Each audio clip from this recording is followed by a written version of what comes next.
అనంతపురంలో సిద్ధం సభ జరగనుంది అన్నారు మంత్రి పెద్దిరెడ్డి. పెద్ద ఎత్తున కార్యకర్తలు నేతలు తరలివచ్చి సభను విజయవంతం చేయాలన్నారు. రాయలసీమ జిల్లాల్లో వైసీపీకి మంచి పట్టు ఉందన్నారు పెద్దిరెడ్డి.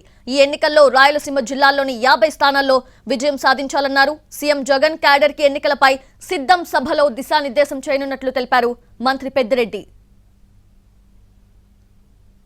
ఏ విధంగా మన వారి నియోజకవర్గాల నుంచి జన సమీకరణ చేయాలా, మరి ఏమేమి అక్కడ ఏర్పాట్లు చేయాలా అనేది అందరూ శాసనసభ్యుల అభిప్రాయాలు కూడా తీసుకోవడం జరిగింది. మరి ఆ విధంగానే రాబోయే ఆ సమావేశానికి ఒక ప్రత్యేకత కూడా ఉంటుంది. ఎందుకంటే ఈ రాయలసీమ జిల్లాల్లోనే వైఎస్ఆర్ కాంగ్రెస్ పార్టీ గతంలో కూడా చాలా మంచి పెర్ఫార్మెన్స్ చేసింది. అప్పుడు పొరపాటున 3 నియోజకవర్గాలు ఓడిపోవడం జరిగింది.